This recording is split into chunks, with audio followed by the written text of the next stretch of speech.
Hello' guys নমস্কাৰ কমৰচুদু মোৰ অন্য এটা নতুন ভিডিঅ'লৈ আপোনালোকক সকলোকে স্বাগত জনাইছোঁ। মই আজি আপোনালোকৰ আগত এটা ৰেচিপি শ্বেয়াৰ কৰিব লৈছোঁ।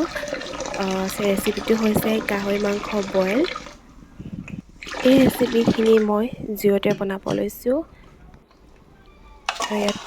এই ৰেচিপিটো মই চিম্পুলকৈ বনাব লৈছোঁ। ইয়াত লোকেল মছলাৰ বাহিৰে আৰু বেলেগ মছলা ব্যৱহাৰ নকৰোঁ। এতিয়া গৰম হোৱা পানীখিনি মাংসখিনি দি দিছোঁ। এতিয়া দিম সোৱাদৰ পৰিমাণ নিমখ,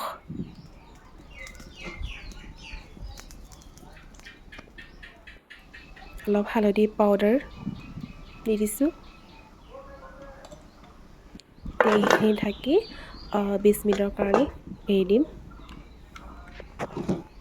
এতিয়া ছিঙি লৈছোঁ মান ধনিয়া পাত কেইখিলামান, কাৰণ মান ধনিয়া বইল চব্জি দিলে বহুত ধুনীয়া গোন্ধ আহে আৰু খাবলৈ বহুত ভাল লাগে। সেইখিনি আগ পাতখিনি ছিঙি লৈছোঁ। সেইখিনি এনেকৈ দিলে নহ'ব, খুন্দি পিনি দিম।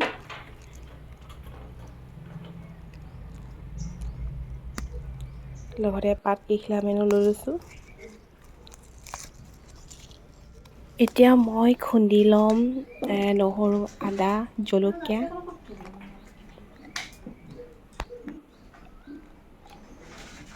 এইখিনি খুন্দি লৈছোঁ।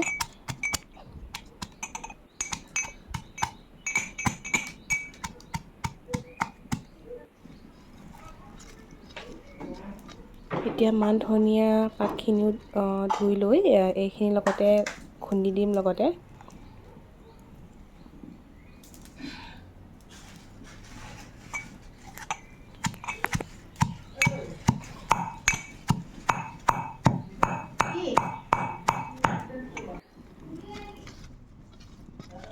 কেইখিলামান আছিলে সেইখিনিও লগতে দি দিছোঁ। আৰু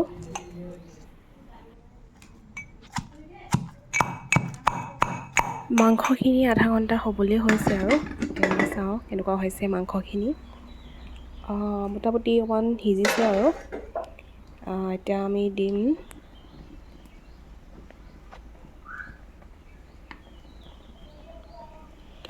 অকণমান গাজ টেঙা দিম। বাঁহগাজ সেইখিনি অকণমান জোলৰ সৈতে সেইখিনি ঢালি দিম।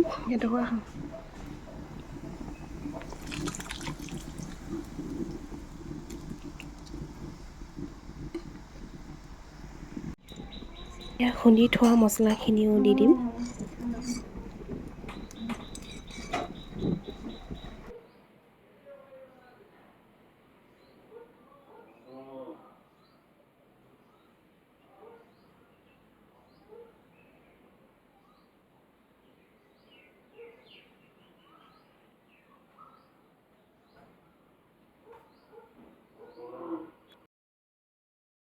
এতিয়া আমি দিম এটা কাটি থোৱা বিলাহীখিনি দি দিম ইয়াতে।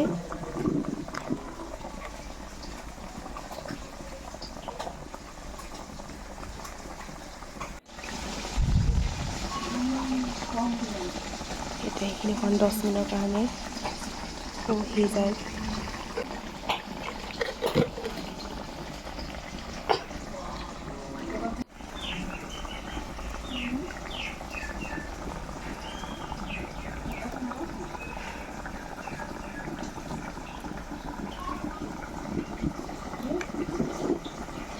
মাংসখিনি প্ৰায় সিজিছে আৰু ধুনীয়া গোন্ধ আহিছে। সেইখিনি এবাৰ লৰাই মেলি চচখিনি ধুনীয়াকৈ মচমচীয়া হৈ গৈছে। তাৰপিছত সেইখিনি এটা খাব পৰা হৈছে আৰু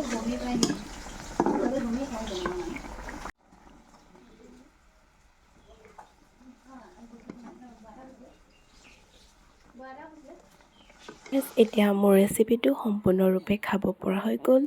যদি আপোনালোকে ভিডিঅ'টো ভাল পালে তো লাইক, শ্বেয়াৰ আৰু নতুনকৈ চেনেলটো ভিজিট কৰিছে যদি ছাবস্ক্ৰাইব কৰিব নাপাহৰিব। ধন্যবাদ।